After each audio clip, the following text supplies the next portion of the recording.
नमस्कार दर्शकों, आपका हमारे इस YouTube चैनल धर्म ज्योतिष में स्वागत है। दोस्तों, कुछ ही दिनों में पवित्र एकादशी आने वाली है, जिसे पुत्रदा एकादशी भी कहते हैं। तो मित्रों, आज हम पवित्र एकादशी और पुत्रदा एकादशी के बारे में जानेंगे। मित्रों, पवित्र एकादशी के दिन परमात्मा को पवित्र आरोपण यानी कि पहनाया जाता है। यह पवित्र पहनाने के पहले परमात्मा का एकोपचार, पंचोपचार, षोडशोपचार या त्रिंशोपचार इस तरह से परमात्मा की पूजा करें। अगर आपको इसमें से कोई उपचार नहीं आता है तो मनसोपचार, मन से ही परमात्मा की पूजा करनी है। मन से ही परमात्मा का ध्यान करना है, भगवान का स्मरण करना है, भगवान को आसन देना है। मन से ही भगवान को कहना है कि हे परमात्मा, मैं आपका ध्यान कर रहा हूँ या कर रही हूँ, मैं आपको ये आसन दे रही हूँ, आप इसके ऊपर विराजमान हुई। फिर भगवान को जल से स्नान कराएं, पंचामृत आदि से स्नान कराएं, भगवान के ऊपर अभिषेक करें और भगवान को मक्खन मिश्री का भोग लगाए, आरती करें और पवित्र जो आप लाए हुए हो परमात्मा के लिए उनके सानिध्य में रख देवे। और एक रात्राधिवास पर्यंतम, ऐसा कहा है कि एक रात्र अधिवास करने के बाद यानी कि 11 के दिन भगवान की पूजा करके पवित्र उनके चरणों में, उनके सानिध्य में रख देना है और द्वादशी के दिन भगवान को पवित्र धारण कराना है। मित्रों, ये पवित्र परमात्मा को धारण हम क्यों कराते हैं? मित्रों, हम पूरे साल परमात्मा का पूजन करते हैं। वह पूजन का संपूर्ण फल परमात्मा को पवित्र अर्पण करने से मिलता है। 12 महीने से हमारा जो कुछ भी पाप हुए हो जाने अनजाने में,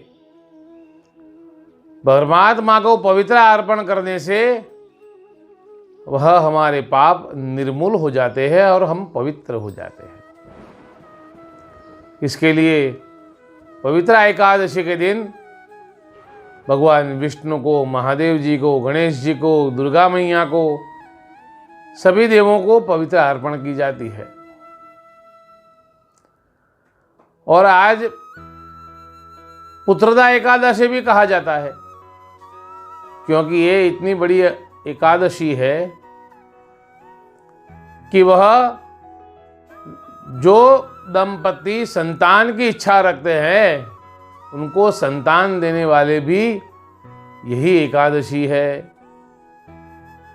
तो अगर जिसको संतान की इच्छा है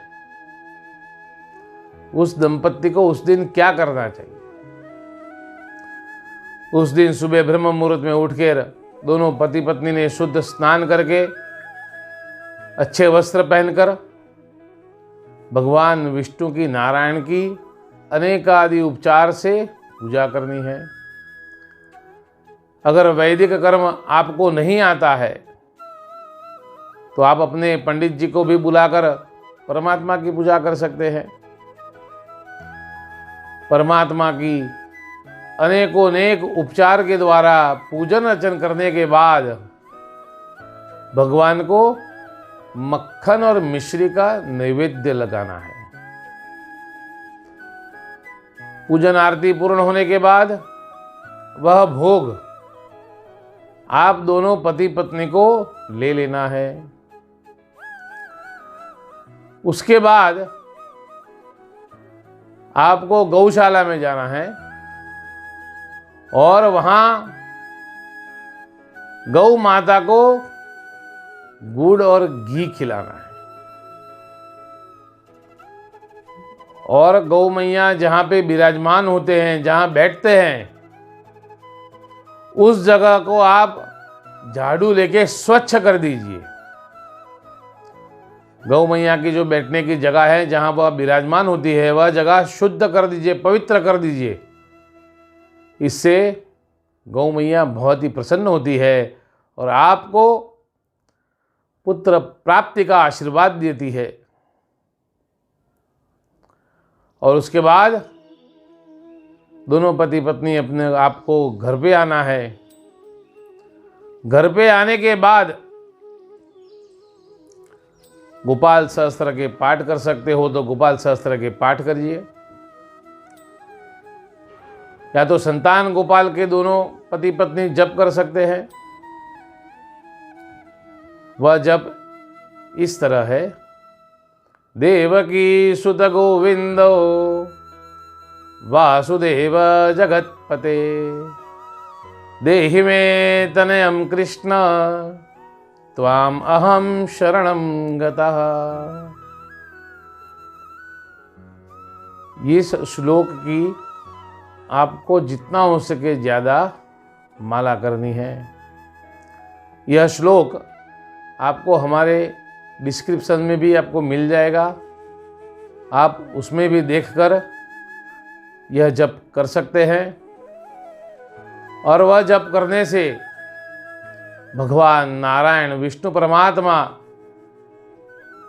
जो दयालु है, वह अवश्य आपके ऊपर दया करेगा और अवश्य ही आपको संतान की प्राप्ति होगी।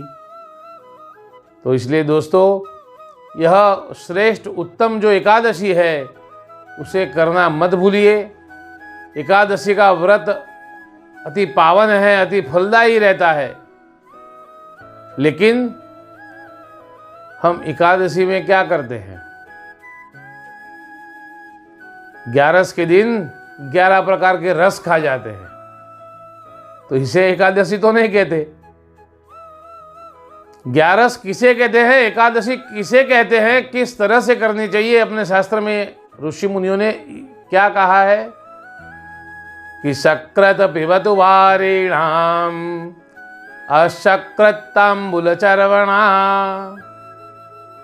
एकादशी के दिन, 11 के दिन सकृत पिबतु वारिणाम, हम एक ही बार जल पी सकते हैं। अभी आप सोचो, फलाहारी इतनी सारी वानगियां खाने की बात तो बहुत दूर रही। सकृत पिबतु वारिणाम असकृत तांबूल चर्वणा। और पान तो एक भी बार नहीं खा सकते। तो आजकल लोग क्या करते हैं कि 11 में हैवी खाना खाते हैं, माल मलिदा खाते हैं, फिर अपने पेट पे हाथ घुमाते हुए बोलते हैं कि चलो पान खाने जाते हैं। तो ये 11 के लक्षण नहीं है, ये परम वैष्णव के लक्षण नहीं है। तो उसका भी जो विधि विधान बताया है, आपके शरीर के अनुरूप अगर हो तो अपने ऋषि मुनियों के बताए हुए परंपरा के अनुसार अवश्य चलिए। परमात्मा विष्णु भगवान आपकी हर मनोकामना पूर्ण करेगा। चलिए दोस्तों, अब समय हो गया है आज की टिप्स का। लेकिन आज की टिप्स से पहले आपको हमारी ये चैनल लाइक करनी पड़ेगी, सब्सक्राइब करनी पड़ेगी और शेयर करनी पड़ेगी। अगर आपको ज्योतिष से संबंधित कुछ भी इंक्वायरी हो, जानना हो, तो आप हमें हमारे ईमेल के माध्यम से, हमारे सोशल मीडिया के माध्यम से आप हमसे जानकारी ले सकते हैं। तो चलिए दोस्तों, अब मैं बताता हूं आज की टिप। दोस्तों, एकादशी के अगले दिन यानी कि दशमी के दिन सूर्यास्त से पहले आपको 5 तुलसी के पत्ते लाने हैं और उसको ऐसे ही नहीं तोड़ने हैं।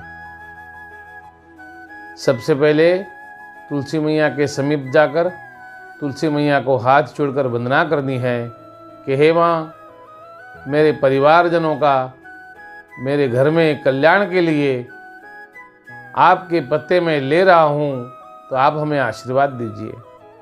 ऐसी प्रार्थना करके 5 तुलसी के पत्ते तोड़कर आप घर के लाइए और उसे एक तांबे के कलश में जल भरकर वह 5 तुलसी के पत्ते उसके अंदर रख दीजिए और पूरी रात वह कलश आपका जो दिवस स्थान है उसके पास कुछ डिश वगैरह ढक के रख दीजिए। सुबह होगा तब शुद्ध पवित्र होकर परमात्मा की पूजा करने के बाद आपको वह कलश उठाना है और अपने घर पे हर एक जगह पर, हर एक दीवार पे, हर एक कोने पे वह जल छिड़कना है। और उसके बाद जो 5 पत्ते हैं तुलसी के कलश के अंदर, उसमें से थोड़े थोड़े तुलसी के टुकड़े करके परिवार के सभी लोग वहाँ तुलसी पत्र खा जाना है। लेकिन याद रहे, तुलसी को दांत से चबाना नहीं चाहिए, उसको सीधा ही निगल जाना है। और उसके बाद जो कलश का बचा हुआ जो जल है वो आप सभी परिवारजन, वह भगवान का चरणामृत है, वह आप सभी लोग ग्रहण कीजिए। इससे आपको पता चलेगा थोड़े ही दिन में आपका मन चाहा हर कार्य होने लगेगा, क्योंकि परमात्मा विष्णु जो है वो अपने भौतिक सुख संपत्ति देने वाले हैं सभी प्रकार की। तो आप थोड़े ही दिनों में देखोगे कि भगवान विष्णु की कृपा से, नारायण की कृपा से आपकी और आपके परिवार की मनचाही हर बात, हर कार्य होता आपको नजर आएगा। तो चलिए दोस्तों, आज के लिए बस इतना ही। आपका परिवार सुखमय रहे, आनंदमय रहे, मंगलमय रहे, आरोग्यमय रहे, ऐसी प्रार्थना। नमस्कार।